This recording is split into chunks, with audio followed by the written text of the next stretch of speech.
Mesdames, Messieurs les jurés, je suis Alain Deneau. Je compte intervenir ici sur le rôle de la législation canadienne en ce qui concerne le cadre économique mondial dans lequel évolue le secteur minier international. Et mon travail m'a amené à avancer l'hypothèse que, en ce qui regarde le secteur minier, le Canada est un paradis réglementaire et fiscal de cette filière d'activité. Un point liminaire, les paradis fiscaux existent au nombre de 80 à peu près, et s'ils sont autant dans le monde, c'est parce que chacun d'entre eux a sa vocation propre, a son expertise. J'ai l'habitude de dire que les paradis fiscaux sont un petit peu comme les boutiques dans un centre commercial, c'est-à-dire que chacun d'entre eux offre des particularités. Donc, si on s'intéresse par exemple au transport maritime, on va au Panama. Si des investisseurs veulent créer des sociétés minières, ils vont au Canada.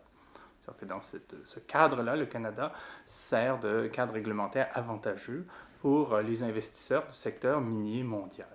C'est une conclusion à laquelle je suis arrivé, d'abord dans un livre que j'ai écrit avec le soutien à la recherche de Delphine Abadi et de William Sachik, qui s'intitule Noir Canada, et dans le cadre d'un autre travail que j'ai fait en compagnie de William Sachik, qui s'intitule Paradis sous terre. Le travail a commencé quand nous nous sommes rendus compte que, d'abord en Afrique et ensuite dans tous les pays du Sud, en tout cas dans de nombreux pays, des entreprises minières canadiennes sont visées par des rapports crédibles quant à des enjeux d'abus. Et ce qui nous intéressait, c'était de voir que d'une part, on avait des sociétés minières qui sont pointées du doigt dans ces rapports en très grand nombre, alors que par ailleurs, l'industrie minière mondiale se trouve massivement concentrée au Canada. Donc le paradoxe était là pour nous, à savoir que d'une part, le Canada accueille l'essentiel des sociétés minières dans le domaine de l'exploration dans le monde et beaucoup de sociétés d'exploitation. 75% des sociétés minières au monde sont canadiennes, c'est-à-dire que si on cite au hasard une société minière dans le monde, il y a 3 chances sur 4 qu'elle soit canadienne. Donc nous accueillons l'industrie minière mondiale ici dans notre législation. Mais en même temps, on constate que cette industrie-là est fort controversée quant à son dossier environnemental, social, sécuritaire, politique, fiscal. Et le paradoxe pour nous réside dans le fait que le Canada se présente à l'échelle internationale et auprès de ses propres citoyens comme une démocratie exemplaire, un état de droit modèle, un lieu où tous voudraient converger, un pays intrinsèquement pacifiste et tout ce que l'on connaît donc en termes rhétoriques. Donc, on s'est intéressé au fait que si 75% des sociétés minières sont canadiennes, cela ne veut pas dire que, au fond, les investisseurs qui sont à l'origine de la création de ces sociétés sont ici. Et c'est pour ça qu'on parle de paradis. C'est-à-dire qu'on vient d'Australie, d'Israël, de Suède, de France, de Belgique, des États-Unis, pour créer des sociétés minières au Canada afin de profiter du cadre législatif avantageux, afin de mener des opérations d'exploration ou d'exploitation, souvent très controversées, là aussi à l'étranger, dans des pays tels que ceux que j'ai évoqués tout à l'heure, en Amérique du Sud, en Afrique, en Asie ou en Europe de l'Est.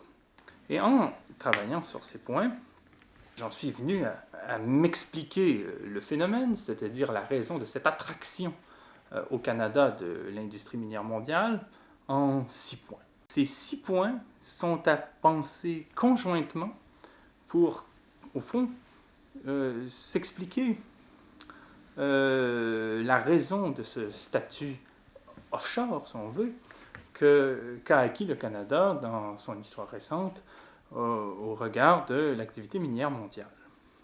Le premier point porte sur les modalités de divulgation prévues dans le cadre de la loi en Ontario en particulier et au Canada en général. Historiquement, et encore aujourd'hui d'une certaine manière, il a été très aisé pour les acteurs du domaine minier de mettre en valeur les gisements dont ils étaient les propriétaires. C'est-à-dire que sur les marchés financiers, quand vient le temps d'informer les investisseurs de la qualité d'une mine, il est plus facile au Canada de jouer au bonimenteur que de le faire ailleurs dans le monde, aux États-Unis par exemple. C'est un point important, même si ce n'est pas le plus déterminant, dans le sens où il y a deux façons de faire des profits dans l'activité minière. La première, elle tombe sous le sens, c'est le fait d'extraire des minerais puis de les écouler sur les marchés. Le deuxième point est moins évident, il consiste l'engrangement de capitaux par le moyen de la spéculation boursière.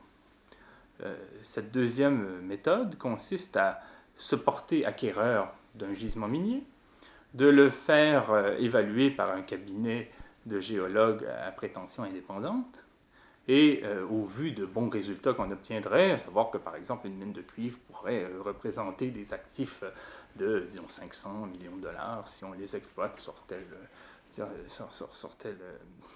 laps de temps, ainsi de suite. Cet processus peut permettre à une société de petite taille de faire des profits strictement par l'évolution du cours de son action à la bourse. Et le Canada encourage cela parce qu'il est plus facile au Canada qu'ailleurs de faire valoir sur les marchés financiers la valeur d'un gisement, parce qu'on peut sur les marchés financiers au Canada parler non seulement des réserves d'une mine, c'est-à-dire ce que l'on entend effectivement extraire d'une mine en vertu d'un plan industriel dûment élaboré, mais également des ressources, c'est-à-dire tout ce que contient une mine, ce qui est très spéculatif comme donnée. Donc au fond, ce que donne à imaginer la deuxième donnée, c'est-à-dire les ressources, c'est-à-dire tout ce que contient une mine et pas seulement ce qu'on compte extraire de la mine, c'est au fond quelle valeur supplémentaire pourrait avoir la mine sitôt qu'on décide de creuser un peu plus ou parce que, par exemple, les techniques évolueraient ou parce que les cours seraient à la hausse. Donc on laisse planer, au fond, une valorisation plus grande.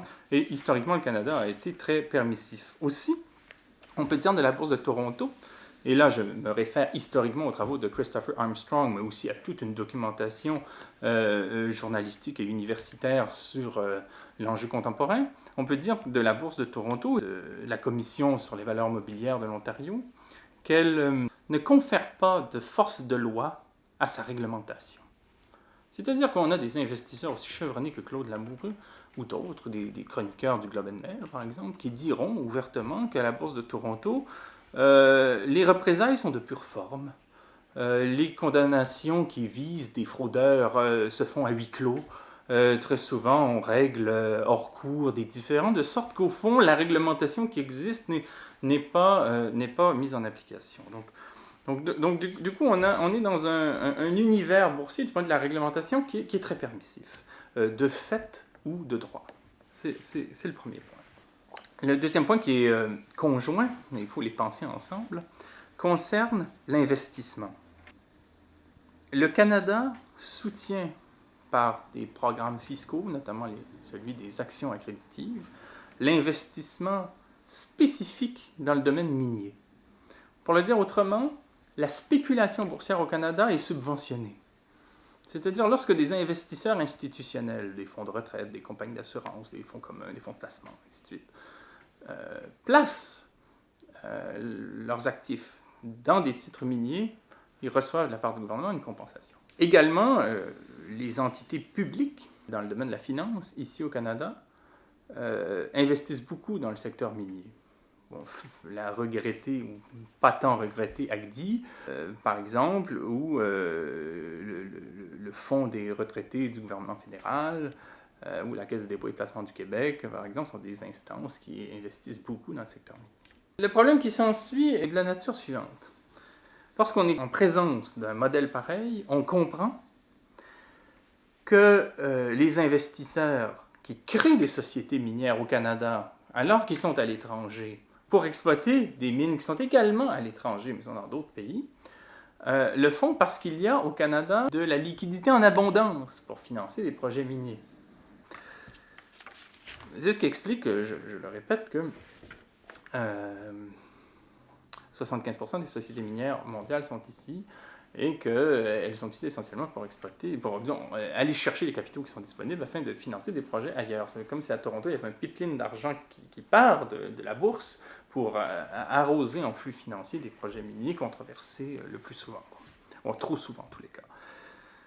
Donc ça, c'est le deuxième point. Le troisième point, j'irai un peu plus vite parce qu'ils sont moins économiques et portent davantage sur un contexte politique, mais je les cite quand même rapidement.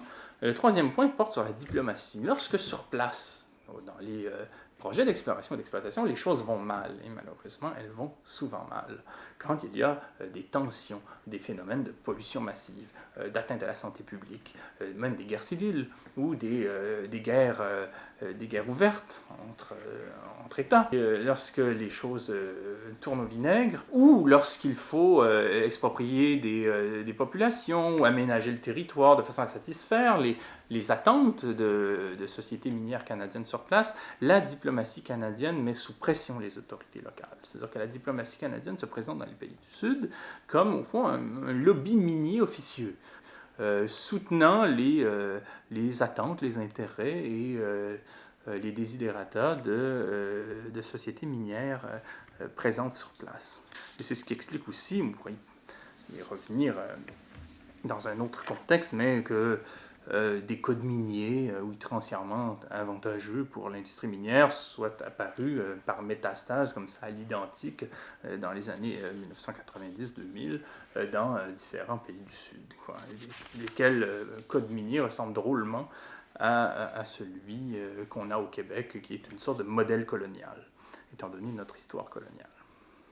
Le quatrième point porte sur des enjeux de droit, et là aussi je passe rapidement, mais il consiste à dire que si les choses tournent si mal qu'on en a des échos ici, et si des populations souhaitent poursuivre au Canada des sociétés pour ce qu'elles font à l'étranger, il est à peu près impossible de fait ou de droit de parvenir à ces fins. Il y a une exception aujourd'hui, qui est celle de la société Hotbay, qui se trouve poursuivie pour une affaire survenue à l'extérieur de nos frontières.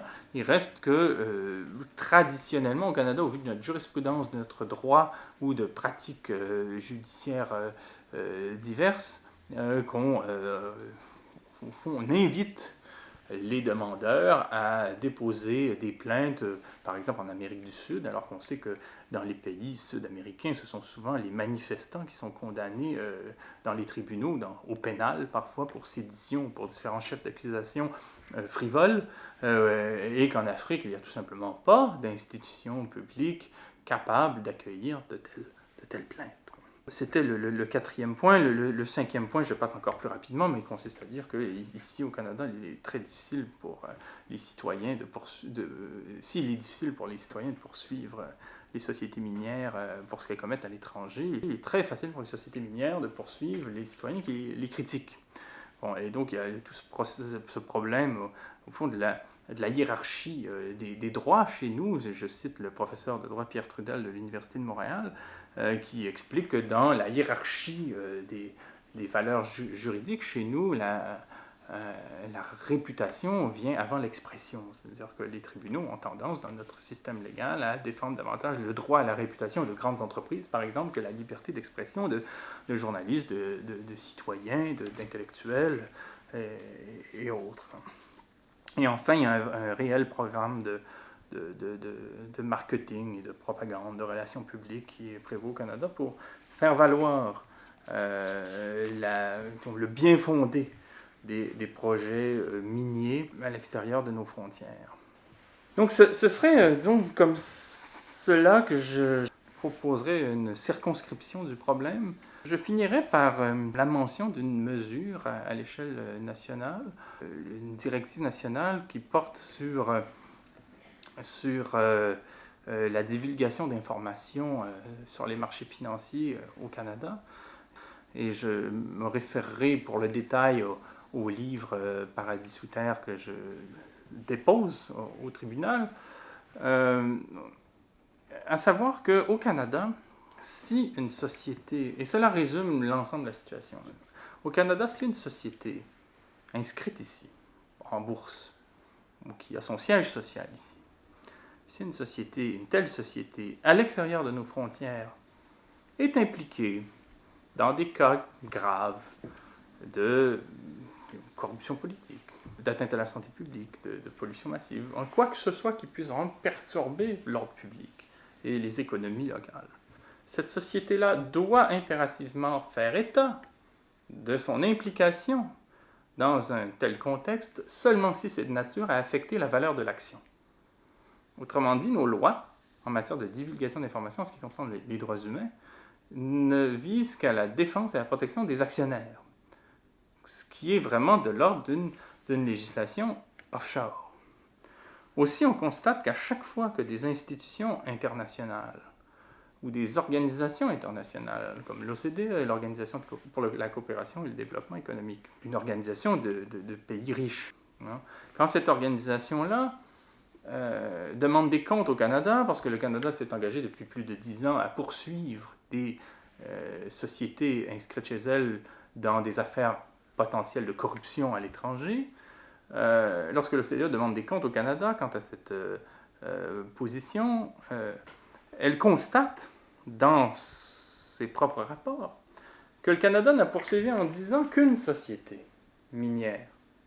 Et l'OCDE elle-même écrit qu'il n'est pas vraisemblable que le Canada, qui accueille 75% de l'industrie minière mondiale, c'est l'OCDE qui le rappelle, ne soit pas capable d'épingler plus d'une société, alors que cette industrie-là, cette filière d'activité-là, est réputée porter la corruption. Aussi, lorsque des enquêteurs mandatés par le Conseil de sécurité de l'ONU constatent que des sociétés canadiennes, en pleine guerre du Congo, qui a fait des millions de morts entre 1996 et 2003, se sont trouvées à violer les règles encadrant l'activité économique encore de l'OCDE, et qu'on demande aux pays responsables, c'est-à-dire le Canada, d'enquêter sur ces sociétés-là. Au Canada, on fait la sourde oreille. La réponse officielle, c'est de dire qu'on n'enquête pas parce qu'il n'y a pas de preuve de l'implication des sociétés dans la guerre des Grands Lacs, alors qu'il faudrait dire qu'il n'y a pas de preuve de l'implication des sociétés dans la guerre des Grands Lacs parce qu'on refuse d'enquêter. On en est à ce niveau, on pourrait dire, de couverture. À savoir que le Canada, non seulement élabore un cadre favorisant le développement de l'industrie minière dans les pays du Sud, en termes d'investissement, en termes de soutien diplomatique, politique et financier, mais en plus, il rend impossible, au fond, la reddition de comptes sur le plan politique et éthique de la part de sociétés. Et en cela, il n'est pas seulement un paradis fiscal et réglementaire, il est également donc un paradis judiciaire. Et c'est donc à cela qu'on s'est intéressé, et je pense que c'est ce qui explique qu'aujourd'hui, 75% des sociétés minières mondiales sont au Canada, qu'à peu près 60% des sociétés minières qui sont cotées en bourse dans le monde le sont à Toronto, et qu'à peu près 90% des transactions financières qui touchent au secteur minier se font également à Toronto. Il y a bien des raisons qui expliquent cette concentration de capitaux chez nous. Ce ne sont pas des raisons louables au vu même des prétentions que ce pays a sur lui-même. Et je pensais qu'ici, auprès de vous, ces éléments devaient être relevés. Merci de votre attention.